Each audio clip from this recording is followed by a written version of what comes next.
Greetings, Star Family. This is the Mystery School of Light, and I've been MIA. And it was because I'm making up an excuse. Oh my god. Okay, it's not an excuse. I was taking some time off, especially after the gig, because it brought out a shadow aspect of myself that I had to do some work on. And now, for transformation! Really, a nice transformation. The Lyte album shifted into something I never expected, and then the gig went beautiful, and there were lots of cool people there, and the people that I wanted to be there weren't there. Even the ones that don't like me, they weren't there for sure. I was hoping they would be there. But anywho, aside from that, I deal with depression, and every time I perform live, it kicks up my depression right after, because I go from being the star, and then I come back home, and my family doesn't treat me all that well too great, so I start to feel like I'm not the star I was, not that too long ago on the stage. But yeah, this video is going to be about depression and how I handle depression, and I don't know, let's just talk about depression. I should share all kinds of info with that, because nobody really knows a whole lot about me. I mean, I have my FairyWorks site. By the way, the Mystery School of Light used to be FairyWorks, but I was too timid to keep it FairyWorks, and I had given up on it. But I converted the Facebook page, and then now it's Mystery School of Light.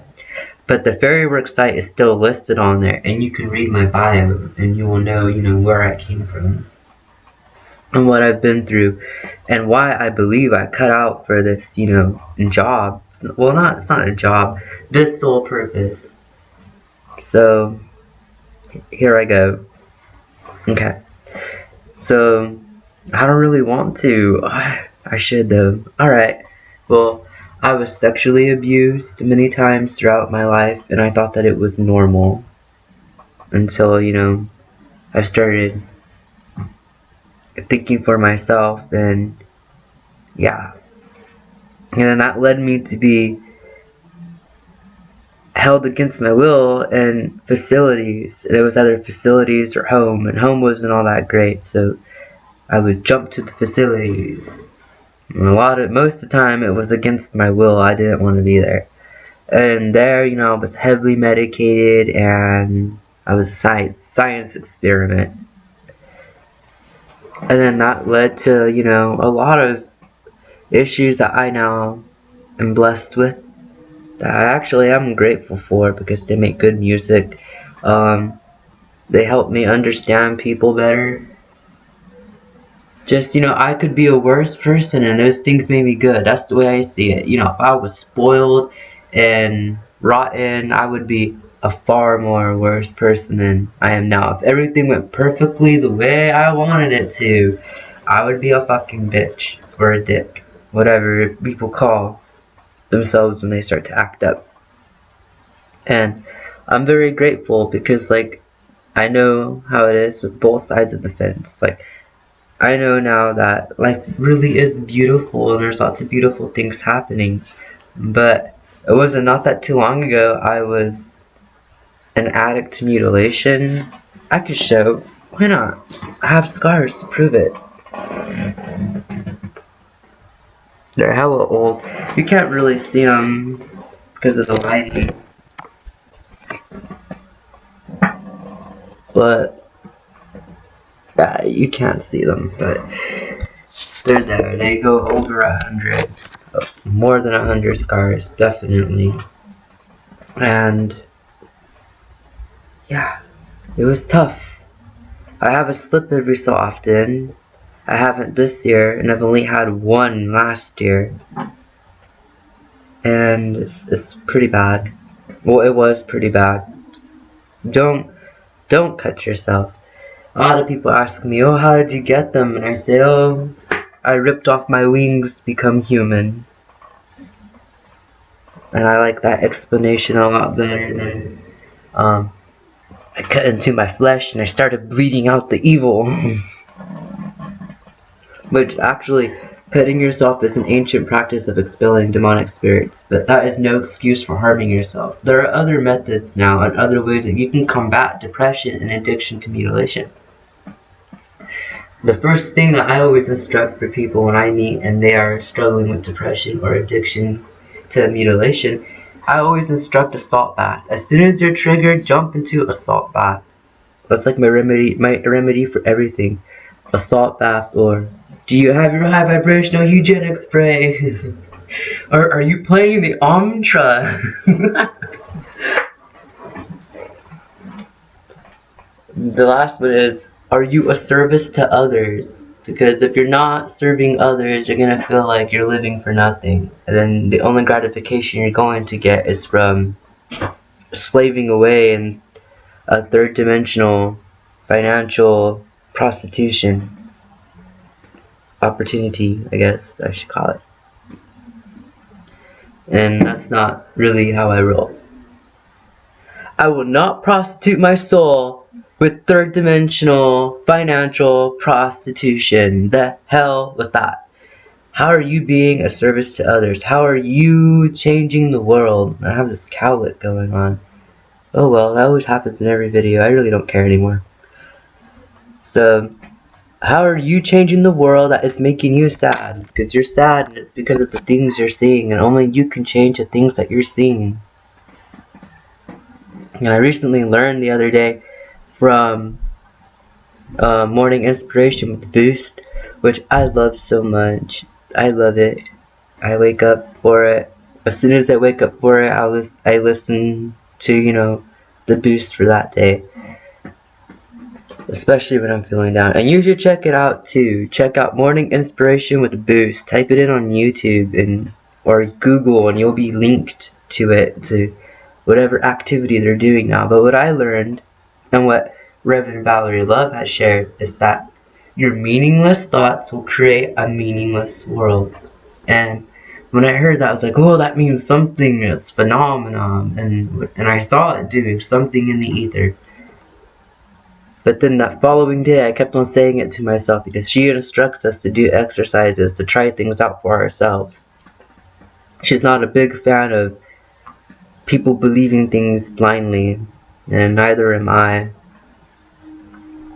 So I saw it with my own eyes, literally with my own eyes. I'm continuing to see it with my own eyes now.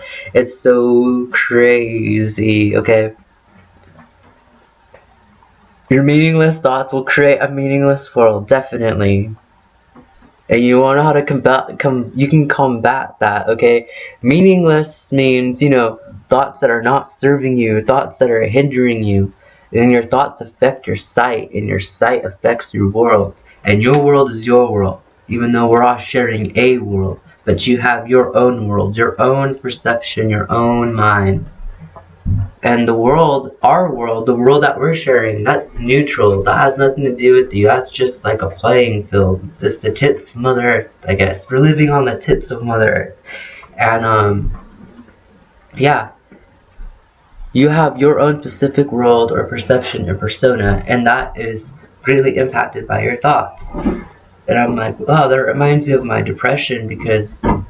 And I still do think these thoughts, but, you know, when I was severely depressed, I would be like, oh, nobody loves me, oh, nobody wants to hear me, and, oh, I'm ugly, whoa, I'm so skinny, I'm not from here, I wish I was dead. And those are meaningless thoughts. They held me to the ground. In fact, they prevented me from being, you know, more than what I am now, but I am where I need to be, sadly.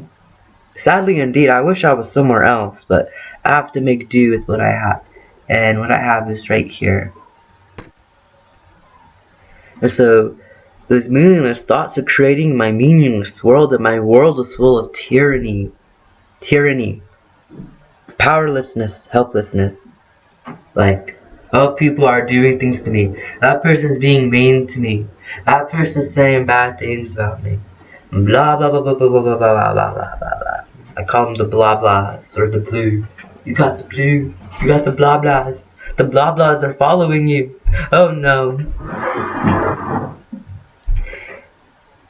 And what I do with the blah blahs is I would just play the Omtra and Om with it. Or I will tell myself, I'm completely here right now. I'm present. There's no such thing as time. The past is dead and the future is now. And I would tell myself stuff like that. Like affirmations. You have to battle your thoughts with depression. Because in depression, it's your thoughts that are doing it. And your thoughts are created from proof. Okay? Proof that you are unloved. Proof that you are uncared for. Proof that you are unheard. Proof that you are poor. All those things, okay? And the proof you are getting is where you are focusing your perception. Notice that I pointed to the ajna, not the third eye. The ajna. Ajna has to do with perception. Yes, there's 2 forehead chakras right here. There's the third eye, and then there's the ajna. Well, that's going off, other chakra systems. There's many.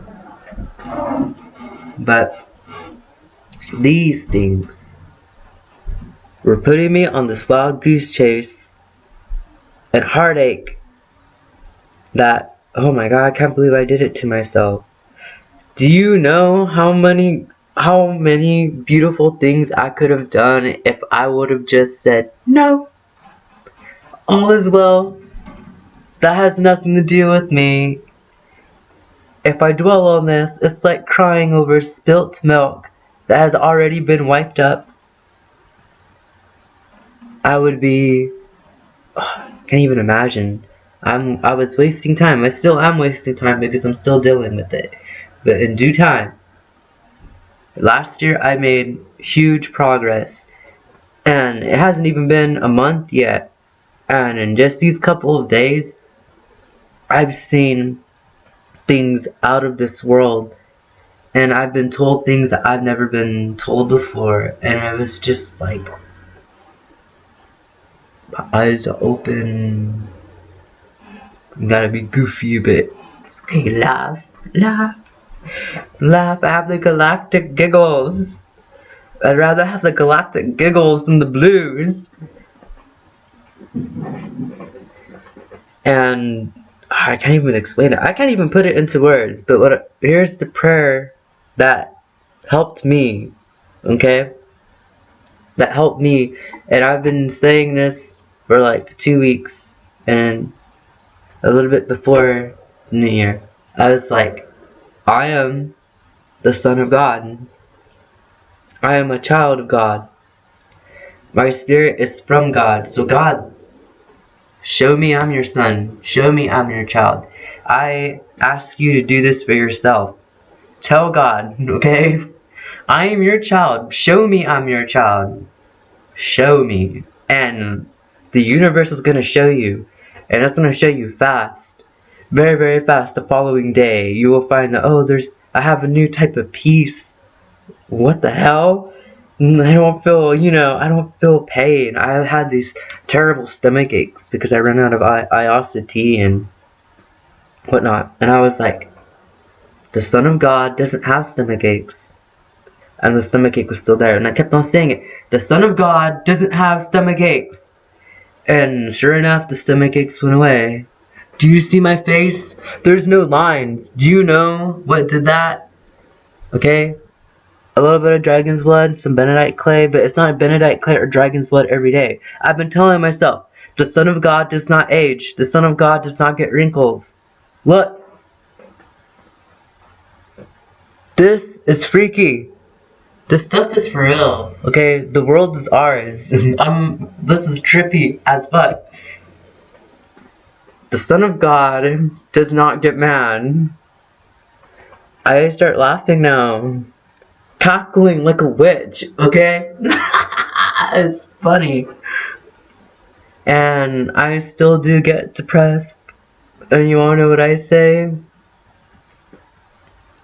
The Son of God doesn't get depressed.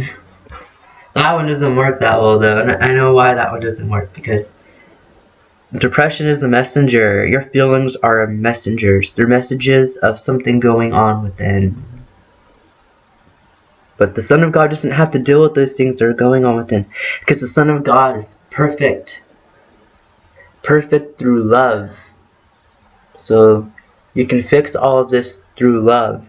When you realize that you are the Son of God, that you are Buddha, you are Krishna, you are, Christ. I mean, you're not the Christ, but you are Christed. I mean, you came here after lifetime living elsewhere. You're technically Christed. You have knowledge in you that you have forgotten. But that knowledge is still available because you have instincts and you have triggers. Those are all stem from past lifetimes. All the things that bother you, all stem from past lifetimes, sadly. Your persona, your traits, your habits, you most likely carried them over from other lifetimes. But all of these are nullified through the inner Christ. The energy of Christ is present. You can even pray to the deity Christ. I can call him a deity, and let me tell you something too. When you die, you will become a deity as well, until you get another body, and you get to experience being less than a deity, or less than divinity. The whole point of it is to remember that I am divinity, I am the Son of God, I am Buddha, I am Krishna, and it's the same thing with you. We're all special. We're all diamonds. We're all sparkling, twinkling little diamonds. And this helps my depression. Because God's love is like unimaginable. And then for me to be God's child, God's love for his child is unimaginable. For example, Christ was crucified. And then he rose from the dead. Only in God's universe, where God's love is present, that is possible. And such a story would exist only in God's world, God's universe. And we're in God's universe, and God's universe is full of God's love. It's made of God's love. This love is everywhere. It's all around us. And that's what helps with my depression, is that the light of God is always there. I just have to look for the light. And then, my depression gets nullified. But it comes back. It always comes back. But it's fine. I don't really mind. Because they're messengers. My moods are messengers. They tell me when to run and when to go forward. And my depression tells me when to run. Don't go in that direction. I guess I can be honest. When I was performing that gig, it was from a selfish point of view. And so that whiplashed at me. I was like, oh, I'm gonna die. Well, I guess not. No, I guess it wasn't whiplashing, because I was pretty happy, but as soon as I came home and started dealing with my family, it was just like, oh, I guess I'm not the star I thought I was. But that's a lie, okay?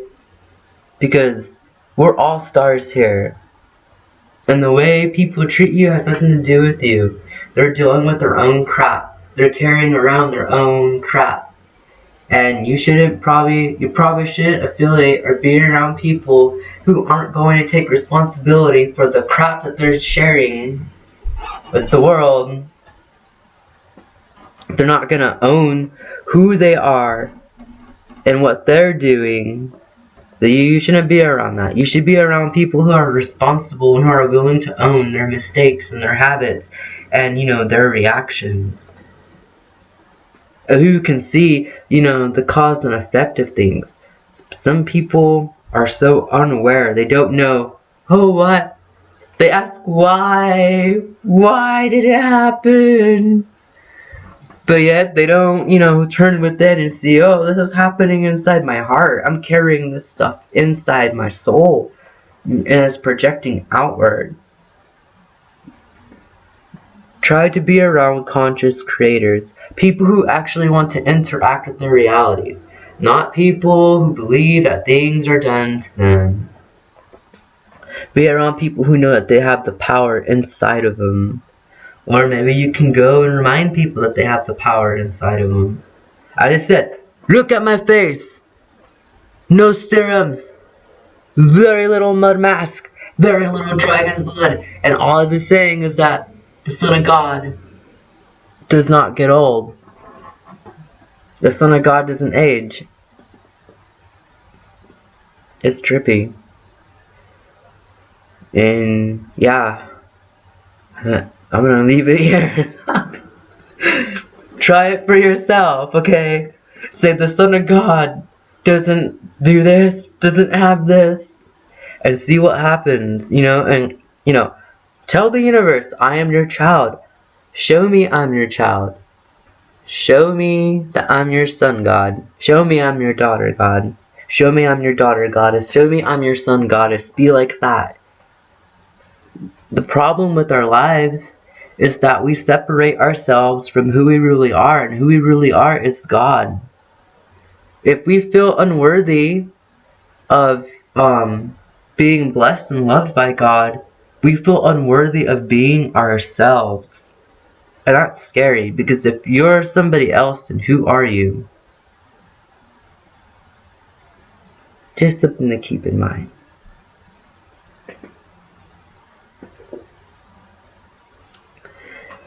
So, I guess now at the ending of every video, I'm just going to blast you guys with some awesome energy.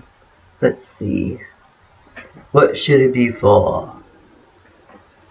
Energy for us to be comfortable with owning our shadow aspects. Yeah? Yeah, maybe not. No. Let's see.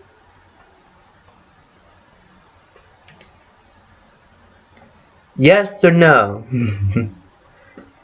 The tip of my finger is vibrating, so probably yes. Okay. To the Supreme Divine, Eternal Mother God, Father God, we ask that you give us the courage to be ourselves, even when the aspects of ourselves aren't entirely good. But by your grace and unimaginable love, we find solutions to caretake the garden within. I should share a story. Okay.